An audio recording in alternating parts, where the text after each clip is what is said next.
जो जानकारी आपके कार्यालय में नहीं है, सेक्शन 6(3) के तहत 5 दिन के अंदर आपने जनपद कार्यालय में क्यों नहीं भेजा? आपको भेजना चाहिए, अंतरित करना चाहिए था अगर वो जानकारी आपके पास नहीं थी। आपने इनको सूचित किया था कि जानकारी उपलब्ध नहीं है, इनको सूचित भी नहीं किया आपने सेक्शन 7(1) का वॉल्यूशन किया है इसमें। आपकी सबसे पहली जवाबदेही आरटीआई आवेदक के प्रति है। सूचना के अधिकार अधिनियम में आप अपने कार्यालय को आपको सूचित नहीं करना है, इनको सूचित करना है। आपकी जवाबदेही किसी भी आरटीआई आवेदक के प्रति है, उनको सूचित करना है, वो भी 30 दिन के अंदर। और आपको सूचित क्या करना है, जानकारी देनी है आपको 30 दिन में।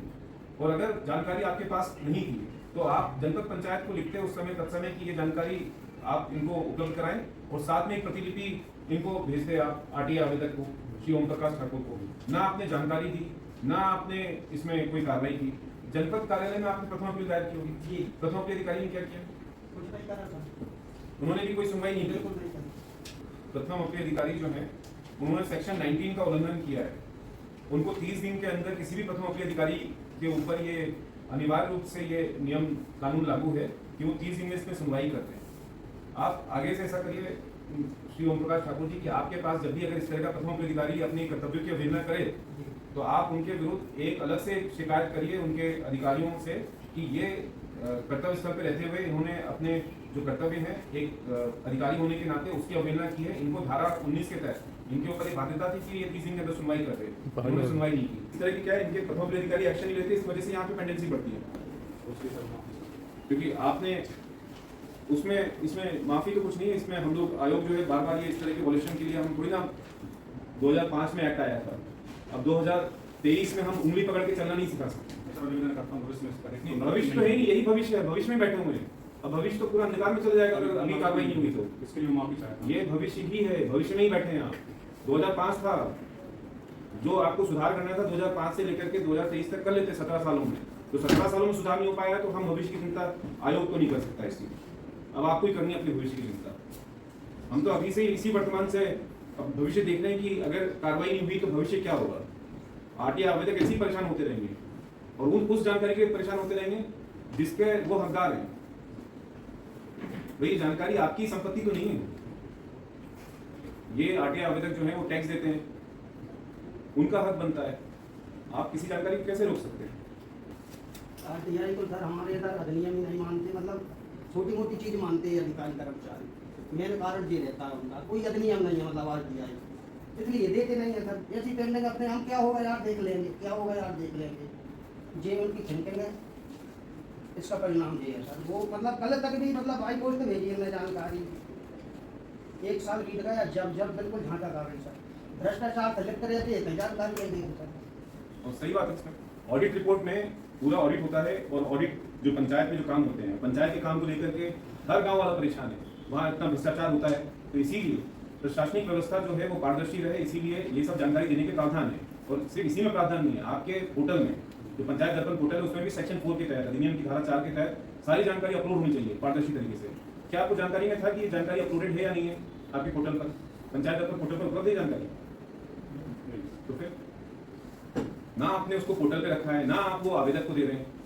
पंचायत में भ्रष्टाचार की शिकायत आ रही है और जो आवेदक है, जो वहाँ पर नागरिक है, वो उसकी जांच कैसे करेगा? अगर उसको ये लगता है कि इस मामले में भ्रष्टाचार हुआ है, उसमें अधिकारी की जवाबदेही कैसे तय होगी अगर आप कागज ही नहीं देंगे?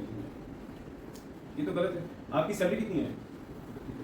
31 और 25,000 कट जाए तो 2 प्रकरण है, 50,000 कट जाए तो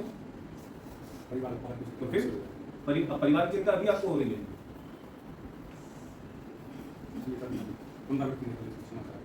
नहीं, वो क्षमा तो हो गई नहीं। अब हम लोग 2023 में क्षमा के बहुत आगे निकल गए हैं। क्षमा वाला प्रावधान जो था जो 2005 में था और उसके बाद जो सूचना आयोग ने उसमें भी बहुत लिबरल होकर के काम किया है। बहुत मैटर में ऐसी क्षमा देते आए हैं, इसीलिए ये उल्लंघन होता है। अगर डे 1 से पेनल्टी इंश्योर किया जाता तो ये वॉल्यूशन होता ही नहीं। ठीक है, इस प्रकरण में तो हम कार्रवाई इसमें कर रहे हैं। दूसरा प्रकरण क्या है? आइए, क्या जानकारी मांगी है?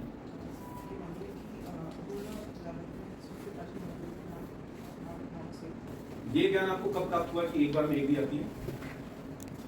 और ज्ञान प्राप्त हो गया तो एक दे देते, वो भी नहीं दी।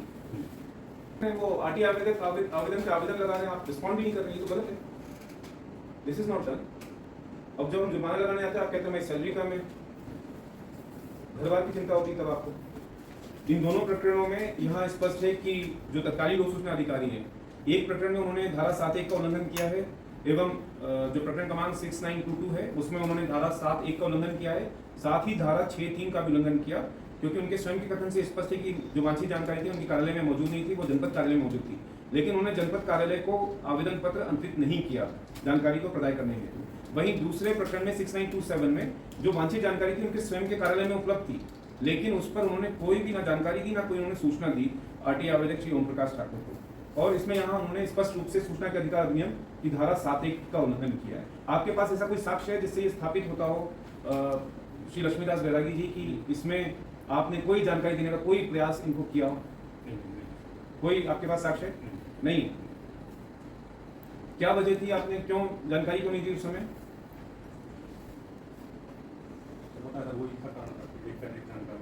नहीं, ये तो आप थोड़ा कुछ आपने सोचा कि आपको लग रहा है एक से अधिक जानकारी नहीं दी जाती है। हाँ सर, ऐसे ही वो व्हाट्सएप पे चल रहा था, हाईकोर्ट के आदेश अनुसार। मध्य प्रदेश शासन ने इस वक्त इस तरह का कोई भी नियम लागू नहीं है कि सिर्फ एक बिंदु की जानकारी दी जाएगी, और आपने तो कोई सूचना भी नहीं दी, इसमें कार्रवाई तो कुछ की नहीं है, अब भी आपने जानकारी नहीं उपलब्ध कराई। मुख्य कार्यपालन अधिकारी के आदेश की भी अवहेलना कर दिया आपने, उनको ही कानून समझा देना। अब इस प्रकरण में आयोग अपना फैसला सुना रहा है।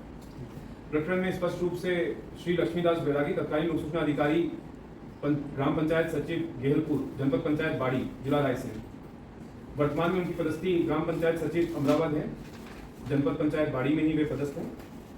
उनके द्वारा 2 आरटीआई आवेदन प्रकरणों में 6922, 6927 दोनों में सूचना के अधिकार अधिनियम की अवहेलना की गई है। इसमें 6922 जो प्रकरण है उसमें आयोग लोक सूचना अधिकारी श्री लक्ष्मीदास बैरागी तत्कालीन लोक सूचना अधिकारी के विरुद्ध 25,000 रुपये जुर्माना अधिरोपित करता है। वहीं प्रकरण 6927 में श्री लक्ष्मीदास बैरागी के विरुद्ध आयोग अधिनियम की धारा 20(2) के तहत अनुशासनिक कार्रवाई डिसिप्लिनरी एक्शन के लिए संचालनालय पंचायत को निर्देशित करता है। सर माफी चाहता हूँ सर, प्लीज सर। माफी अब क्या मिलेगी आपको? इसमें आपको अगर जुर्माना, अगर आपको लगता है कि आपकी सैलरी के हिसाब से ज़्यादा है तो आप एक आवेदन पत्र बना के देंगे कि आप इसमें जुर्माना कम करवाने के लिए, तो फिर आयोग उस पर निर्णय ले सकता है। कार्रवाई भी चाहता हूँ सर, हाँ, कार्रवाई चाहता हूँ, कार्रवाई नहीं करता। अनुशासनिक कार्रवाई तो हम तो जुर्माने से ही बचा रहे हैं आपको, इसलिए तो अनुशासनिक कार्रवाई कर रहे हैं, उसमें थोड़ी ना पैसा लग रहा है आपका। अनुशासनिक कार्रवाई इसलिए करवा रहे हैं आपके ऊपर कि आपके ऊपर जुर्माना नहीं लगेगा, नहीं तो 50,000 रुपये हो जाता है। इसीलिए एक में कार्रवाई कर रहे हैं, दूसरे में अनुशासनिक कार्रवाई। इस प्रकरण में आपको 1 महीने का समय दिया जाता है, 1 महीने का समय आपके पास रहेगा, आप जुर्माने की राशि जमा करेंगे, और अगर 1 महीने में अगर जुर्माने की राशि जमा नहीं होती है तो आयोग फिर आपके खिलाफ एक और एक्शन लेगा। सेक्शन 22 में आपके विरुद्ध अनुशासनिक कार्रवाई के लिए भी कहेगा, और साथ में आपकी सैलरी में से डिडक्ट करने के लिए जो पंचायत संचालय है भोपाल में मंत्रालय में, वहाँ पर अधिकारियों को लिख किया जाएगा कि इनकी सैलरी में से डिडक्ट करके जुर्माने की राशि आयोग के समक्ष जमा कराई जाए। तो वो 1 महीने का समय है, 1 महीने में ही आपको जुर्माने की राशि आयोग में जमा करनी होगी, अन्यथा स्थिति में आयोग के आदेश की अवमानना होगी, और ये सूचना के अधिकार अधिनियम की धारा 19(7) का भी उल्लंघन है, जिसके तहत बाइंडिंग है सूचना आयोग का निर्णय। ठीक है, इस प्रकरण में ऑर्डर जारी किया जाए।